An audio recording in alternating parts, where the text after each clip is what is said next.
What's up? My name is Justin Time. I'm from Santa Rosa. Really real, Santa Rosa, the Bay Area. Down here in LA, representing the Bay. Cool. All day, Minded Makaveli classes. Minded Makaveli sessions. Show. We were invited by Layla Steinberg. We got Kenyatta over here. This is our boy Kenyatta. He has a Boy lot to do with power here. Representing Gutter Game out of Rosetown and the government. Yep, the government got a game. Yep. You know, OBX. It's like a crew, or It's a movement. It's a bunch of different crews. Yeah. It's a movement in a little town.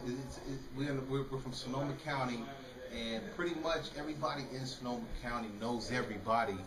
But how it goes is based on, you could say, what Layla has continued doing over the last 20 some odd years, and me working with Layla and with guys like this out of Sonoma County, it's turned into a movement. And you've been knowing Layla for a minute, right? I've known Layla since I was we're talking almost, 30, 20, 26 years? 20, 26, 27, 28 years. No doubt. Almost 30 Quarter years. century. Quarter century. For sure, for sure. But shit, we're glad to have y'all here, man. That's One love, one love. Bet. Tupac, he knows that he loves to write. First off, he's a writer, so he knows that rap can move people. And when you're listening to a song, people get that feeling? It's just like it just amps you up, or it can just put you in a certain mood. And hip hop just it just moves young people. It moves me. It moves people at the club. It moves people when they get mad at the police and they got to listen to a song. Well, when I was walking down Bancroft Way in Berkeley, I can remember the first time I heard blaring out the window, "Fuck the police." And you hadn't heard anything like that before then. Now you take it, but you hear it all the time. You hadn't heard anything like that anywhere.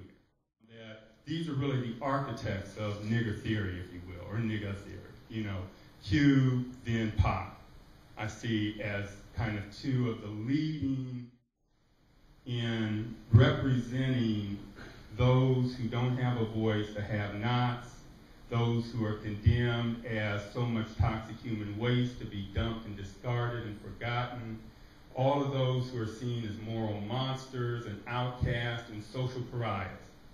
Right? Pac is the voice for all of those, really, in his music. He's saying, I'm speaking specifically for that community. And I think that Tupac saw this, and he saw the impact that could have on people. And so when it comes to these issues of race and economics, it really with this power, I think he just was able to be like, yo, I can take this art form, and I can just really impact people.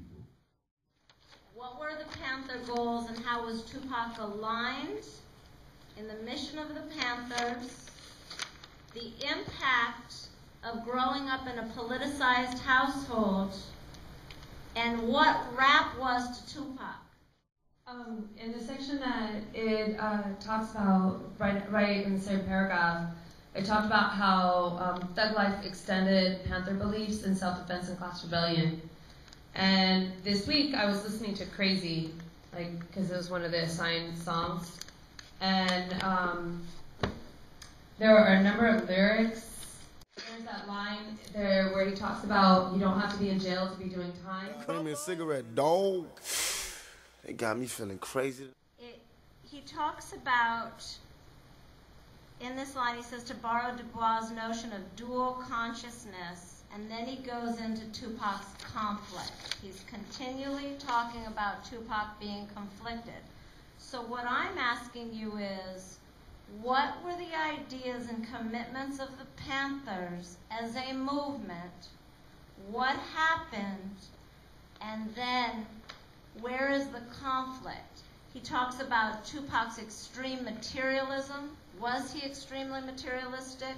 What were his ideas around income and needing material, his ideas around money, and is that what the Panthers stood for? I'm asking you to define for us and for the community at large. Well, for me, I think Tupac had a lot of pressure on him. I mean, he was a son of a Black Panther. He was born into the movement. So just a few days after being born, he was already seeing Louis Farrakhan speak. And this was just a few days of being born. So going back to the contradictions, you know, there's a lot of contradictions in his music, and like they're saying, is he materialistic? Well, for the ideas of the Panthers, there's this moral. It's like he goes into saying, like, this is from Thug Angel when he says, if money was nothing, if there was no money and everything depended on your moral standards and the way you behaved and the way you treated people, we'd be millionaires, we'd be rich. But it's not like that. The real world isn't really like that, and it's really about moral wealth versus financial wealth. I want you to hold on to that, because right in that same line in what you're saying, what Pac's idea of the Black Panthers was black people bettering themselves. He said it over and over and over again. So if this was his understanding of bettering oneself, what is bettering oneself? Keep going with your thoughts. I think the main issue he had is that when you go after money in a capitalistic system, you end up reinforcing a lot of the capitalist structures that the Black Panthers were already fighting against. So he had to balance fighting the capitalism that were holding his people down with using the capitalist structure to raise his people up. And I think that's the main issue and dichotomy he had to face. But Pac didn't like the idea of being broke. He hated his mom being broke. He hated being broke when he was growing up. He's like me. Being broke is not cool, you know. And so he tried to use music as a way so he can come up and then he could help his own people out too. And he wanted to fight against the idea that black people shouldn't have money. Power is in the people. In politics we address. Always do your best, and when you get stranded and things don't go the way you planned it, dreaming of riches in a position of making a difference, politicians and hypocrites, they don't want to listen. If I'm insane, it was the fame that made a brother change. It wasn't nothing like the game. It's just me against the world. So what did he say made him change? The fame. The fame. My name is Linda, and I've had the pleasure of going to Tanzania, where some of the Black Panthers ended up relocating after they tried to annihilate the group. And what I found with Charlotte and Pete O'Neill in East Africa in Tanzania, Julian Nyerere opened up Tanzania to Americans that were being hunted and killed, and they're still doing the same work. They are still feeding children. They have an orphanage, they have a school, they have a compound. I just gave Layla the movie that was on PBS. It's A Panther in Africa.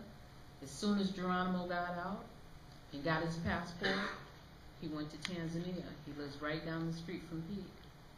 He put in the water system. They didn't even have water. The elephants were so smart, they would break the water line that was going to the compound and drink the water. Geronimo put in water. Geronimo put in a generator that's probably as big as his house for the compound. So I think that the Panthers that were really real were really real. And I think to some people, they were just caught up in a fad and the moment. And then you also have to look at Pac being spread over the 70s and the decadent 80s. You know, it was Robin Leach. You know, what was he? What was that?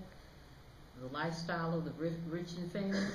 You know, so I just wanted to stress the fact that, you know, the Panthers that were really real are still really real, and they're still doing the work. It did not die with, you know, J. Edgar Hoover. Not that government, this government, not that government, this government, not that government, this government, not that government, this government. And when we say the government, we represent the people, hip-hop, and anywhere else. As you know, you can never be anti-government, because the minute you say you're anti-government, you got a whole other government right there to deal with. So not that government, this government.